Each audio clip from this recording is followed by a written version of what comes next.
Welcome back, everybody. Today we're going to talk about next steps with our project. So at this point, hopefully you have started working on your newsprint copy to kind of get spacing and detailing laid out. It's okay if it's messy because remember that you are not using this as your final.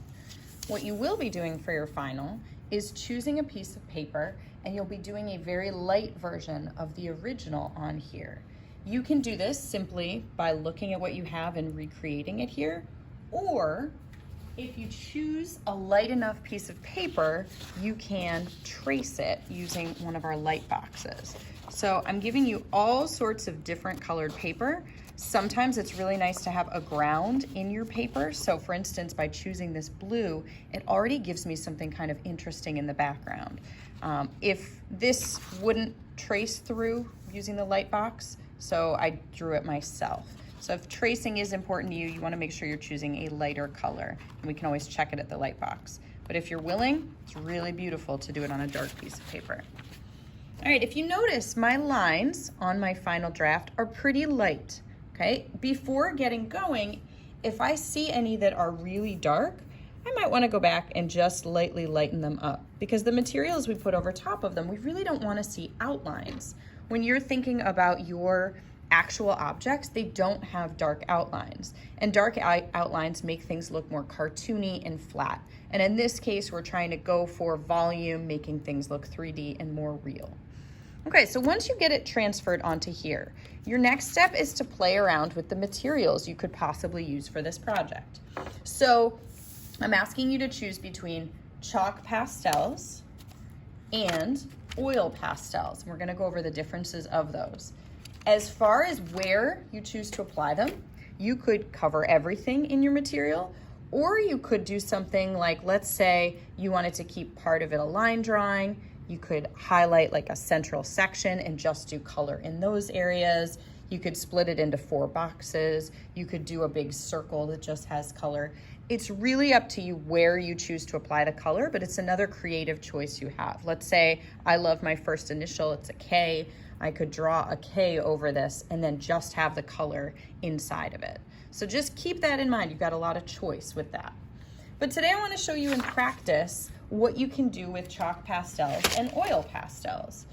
You don't have to use both. I would recommend one or the other, but it is possible to use both. Chalk pastels, you might have guessed, they feel like sidewalk chalk. So if you touch them, there is kind of this chalk that comes off. The nice thing about the chalk pastels is we also have what are called chalk pastel pencils. So it's the same material, just in a finer tip, so it allows you to get smaller details. Okay, so with chalk pastels, I have 2 little examples here that we're working on. This one is with chalk pastels. The beautiful thing about them is that they blend really well. So I started a pumpkin here. Instead of going with white, I just chose blue. You can change the colors of your objects if you'd like. So as I put it on, you can see that I can press harder to get it to really be bold, and then I can kind of fade it out. The nice thing about them is I can smear with my finger to kind of blend a color in. You can also layer colors. So if I wanted to make this a little bit lighter, I can layer some white.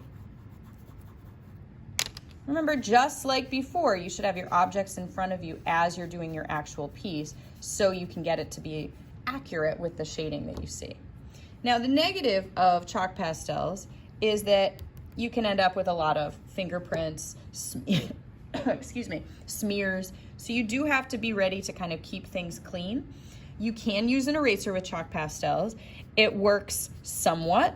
Now, if I had lots of dark lines, it might be more difficult to clean up. But let's say I really want this edge to be sharp.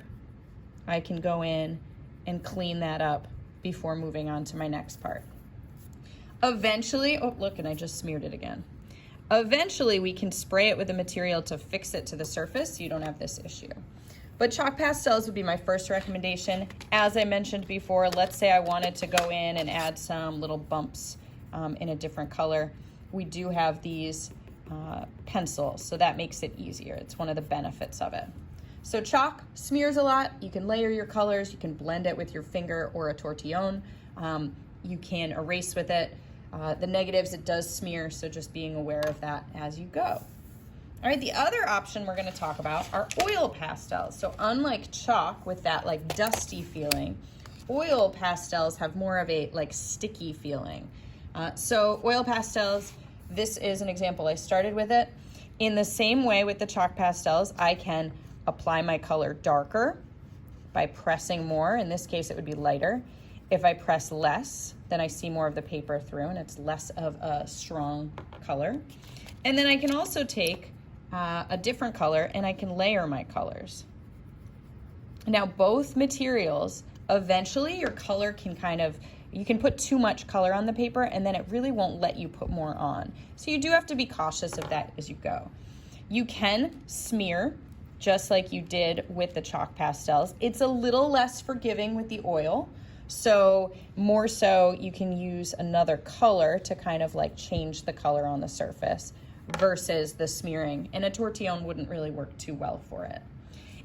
You don't really have to worry about the finger smudges as much. You can erase somewhat, but same thing, it is hard to erase if you have a ton of the material on there. So the more stuff you have, the harder it might be, okay? You really don't want to blend them both on top of each other. Chalk and oil, they kind of don't work together quite as well, so it's really about choosing one or the other.